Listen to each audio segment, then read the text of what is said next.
Please have your attention because I hear there's a lot of talking on the sides. Excuse me? The technicians on the side here, if we can have some quiet. Thank you. So that everybody can hear us. Thank you very much. Without any further ado, I wish to say a few words about the Provost of IDC Herzliya, who is going to be opening this morning's session and bringing greetings from the university.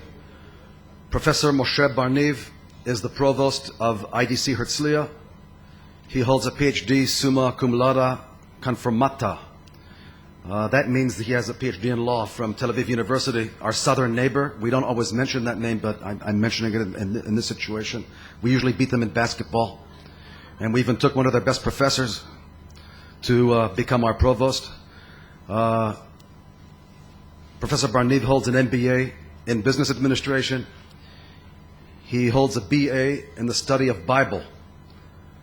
He has a BA in economics. He holds an LLB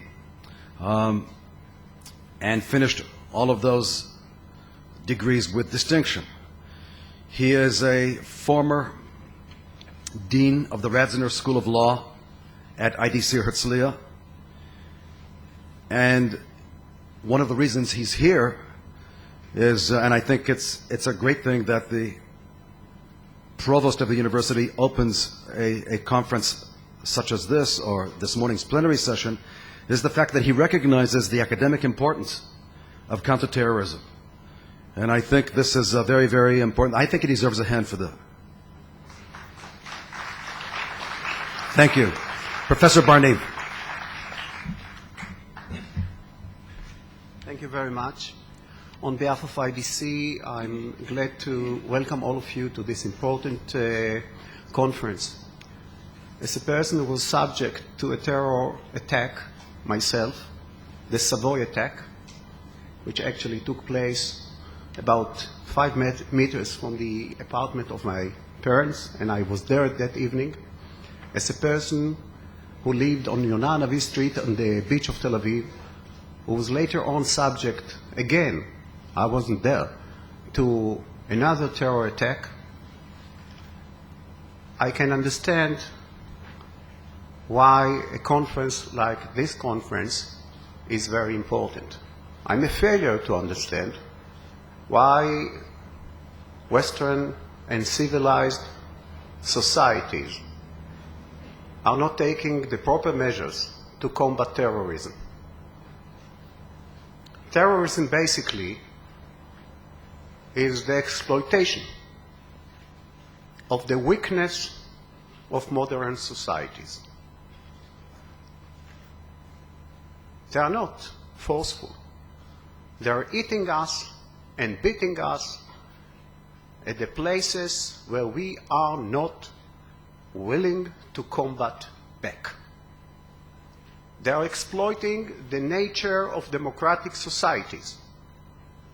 In particular, the structure of human rights, which is a very important structure, which was primarily developed after the horrific events of the Second World War. Basically, we built a structure to protect individuals from the force and exploitation of force used by evil governments. But nowadays, we are facing a completely different phenomena. And that a phenomena whereby governments may be supporting terrorism, may be using terrorism, but they do not step in the front of it. And still, we see that that structure of human rights, which we are proud of, is basically used to protect the terrorists. And when we look on the legal structure, we have civilians, we have soldiers, we have treaties. In private law, we do have criminal law, whereby a person who commits a crime is subject to a procedure. And there is a distinguished member of the panel over here who could probably develop that much more. But we forgot that just not long ago, crimes much less severe caused the definition of the offender as an outlaw, not as a criminal. A criminal, one who commits a crime, is within the system. An outlaw is a person who is not entitled to the full protection of the system. And it's strange enough to think about that only a century and a little more ago, a pirate that was just threatening an economic threat, not a very basic economic threat, was an outlaw. Nowadays, a terrorist who commits horrific actions is considered either a criminal, which means he's entitled to all the privileges, and even the United States Supreme Court decided that terrorists are protected by the Geneva Convention, although they do not recognize the convention. So in a game where one party is playing with one hand and the other party is playing with both hands, the results are known. Societies should reconsider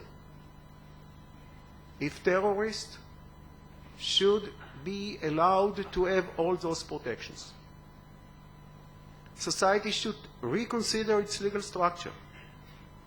If a country that supports terror or allows terror to be developed in its boundaries should be considered a joint tortfeasor, which means you could reimburse all the costs of the terror activity from that country, because we see that hosting terrorism is not considered an act of war today.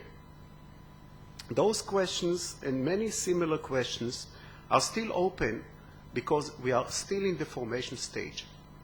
And besides those important issues that will be dealt in this conference, such as intelligence, such as the structure of the different terrorist movements, terrorism today is a new phenomenon which requires a new attitude from civilized societies if they want to prevail. I hope that the conference will contribute a lot to that thinking, and I hope all of you will enjoy it and come out with substantial results. Thank you.